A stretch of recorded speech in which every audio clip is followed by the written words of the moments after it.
ವಕ್ಫ್ ವಿವಾದ ಖಂಡಿಸಿ ಡಿಸಿ ಕಚೇರಿ ಎದುರು ಕರವೇ ರೈತ ಸಂಘಗಳು ಸೇರಿದಂತೆ ವಿವಿಧ ಪ್ರಗತಿಪರ ಸಂಘಟನೆಗಳು ಪ್ರತಿಭಟನೆ ನಡೆಸಿ ಜಿಲ್ಲಾಡಳಿತಕ್ಕೆ ಮನವಿ ಸಲ್ಲಿಸಿದರು.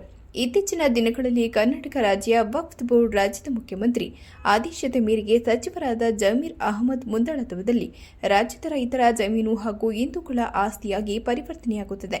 ಇದು ಆಗಿರುವುದಿಲ್ಲ ಎಂದು ಪ್ರತಿಭಟನಾಕಾರರು ರಾಜ್ಯ ಸರ್ಕಾರದ ವಿರುದ್ಧ ಘೋಷಣೆ ಕೂಗಿ ತಮ್ಮ ಆಕ್ರೋಶ ವ್ಯಕ್ತಪಡಿಸಿದರು. ಕರವೇ ಜಿಲ್ಲಾಧ್ಯಕ್ಷ ಹರೀಶ್ ಗೌಡ ಮಾತನಾಡಿ, ಕರ್ನಾಟಕ ರಾಜ್ಯದ ಹಿಂದೂಗಳ ಆಸ್ತಿ-ಪಾಸ್ತಿ ವಕ್ಫ್ ಬೋರ್ಡಿನ ಹೆಸರಿಗೆ ನಮೂದಾಗಿರುವುದು ಖಂಡನೀಯ. ಇದು ರಾಜ್ಯ ಸರ್ಕಾರದ ವೈಫಲ್ಯವೇ ಹೊರತು ಬೇರೇನೂ ಅಲ್ಲ.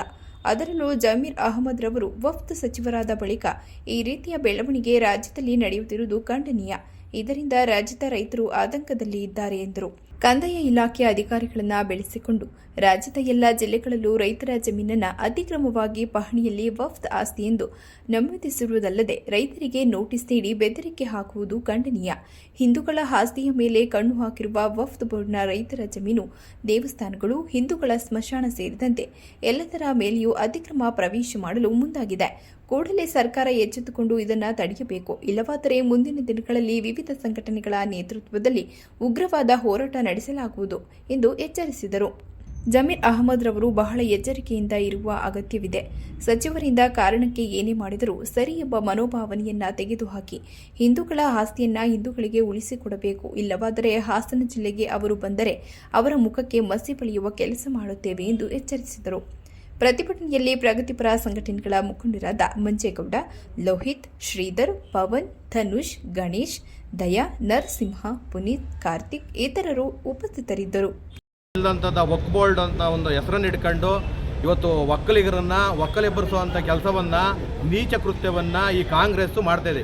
ಮುಂದಿನ ದಿನಗಳಲ್ಲಿ ಈ ಕಾಂಗ್ರೆಸ್ ಸರ್ಕಾರಕ್ಕೆ ಇದೇ ರೈತರು ಯಾವತ್ತು ಇವರು ರೈತರ ಬೆನ್ನೆಲುಬು, ನಾವು ರೈತರಿಗೆ ನಾವು ಎಲ್ಲ ಸವಲತ್ತುಗಳನ್ನು ಕೊಡ್ತೀವಿ ಅಂತ ಹೇಳಿ ಸರ್ಕಾರ ಇವತ್ತು ಏನು ಹೇಳಿದೆ ಅದೆಲ್ಲ ಸುಳ್ಳು ಭರವಸೆಗಳನ್ನು ಮಾಡಿ ಯಾರೋ ಒಬ್ಬ ಹೊಲಸು ಬಾಯಿ ಬಿಟ್ಟರೆ ಅವನು ಬಾಯಿ ಹೊಲಸಾಗಂಥದ್ದು ಜಮೀರ್ ಅಹಮದ್ ಮಾತನ್ನು ಕೇಳ್ಕೊಂಡು ರೈತರ ಜಮೀನನ್ನು ವಕ್ಫ್ ಬೋರ್ಡ್ ಅಂತೇಳಿ ಮಾಡ್ತಾರೆ. ಇವ್ರಿಗೆ ನಾಚಿಕೆ ಆಗಬೇಕು. ಇವರು ಅಲ್ಲಿರ್ತಕ್ಕಂಥ ಯಾರು ನಮ್ಮ ಇವರಿದ್ದಾರೆ, ಮಿನಿಸ್ಟರ್ಗಳಿದ್ದಾರೆ, ಅವ್ರಿಗೆಲ್ಲರಿಗೂ ನಾಚಿಕೆ ಆಗಬೇಕು. ಯಾರೋ ಒಬ್ಬ ಜಮೀರ್ ಅಹಮದ್ ಒಬ್ಬನ ಮಾತನ್ನು ಕೇಳ್ಕೊಂಡು ಇವತ್ತು ಸರ್ಕಾರ ಪೂರ್ತಿ ಅವನ ಪರವಾಗೇನೆ ನಿಂತ್ಕೊಳ್ಳೋಂಥ ಒಂದು ಯೋಗ್ಯತೆ ಅನಾಯೋಗ್ಯತೆಯನ್ನು ಮಾಡ್ತಾ ಇರ್ತಕ್ಕಂಥದ್ದು ಒಂದು ಖಂಡನೀಯ.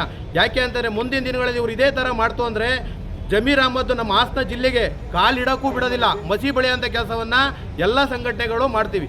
ರೈತರು ಇರ್ಬೋದು, ಕನ್ನಡ ಪರ ಸಂಘಟನೆಗಳಿರ್ಬೋದು, ಎಲ್ಲ ಅಧ್ಯಕ್ಷರುಗಳು ಸೇರಿ ನಾವು ಮಸಿ ಬೆಳೆಯುವಂಥ ಕಾರ್ಯಕ್ರಮನ ಮಾಡ್ತೀವಿ ಜಮೀರ್ ಅಹಮದ್ಗೆ. ಇದೇ ಸರ್ಕಾರ ಇದೇ ಎಚ್ಚೆತ್ಕೊಂಡು ಈಗಲೇ ಏನು ರೈತರ ಜಮೀನನ್ನು ವಕ್ಫ್ ಬೋರ್ಡ್ ಮಾಡಿದ್ದಾರೆ ಅದನ್ನೆಲ್ಲ ಕ್ಯಾನ್ಸಲ್ ಮಾಡಿ ರೈತರಿಗೆ ಏನು ಭೂಮಿ ಇದೆ ಅದನ್ನು ಅವರಂತನೇ ಮಾಡಿಕೊಟ್ಟು ಎಲ್ಲವನ್ನು ಸರಿಪಡಿಸಿದರೆ ಇದಕ್ಕೆ ಅವರಿಗೆ ಕಾಂಗ್ರೆಸ್ ಸರ್ಕಾರ ಅವರ ಒಂದು ಯೋಗ್ಯತೆಗೆ ನ್ಯಾಯ ಸಿಕ್ತಂಗಾಗುತ್ತೆ. ಇಲ್ಲ ಅಂತಂದರೆ ಕಾಂಗ್ರೆಸ್ ಸರ್ಕಾರನ ಮುಂದಿನ ದಿನಗಳಲ್ಲಿ ಉಗಿದು ಓಡಿಸೋವಂಥ ಕೆಲಸವನ್ನು ರೈತರು ಇರ್ಬೋದು, ಜನಸಾಮಾನ್ಯರೇ ಮಾಡ್ತಾರೆ ಅಂತೇಳಿ ಮುಖಾಂತರ ಎಚ್ಚರಿಕೆಯನ್ನು ಕೊಡ್ತೀನಿ. ಹರೀಶ್ ಗೌಡ್ರು ಅಂತೇಳಿ.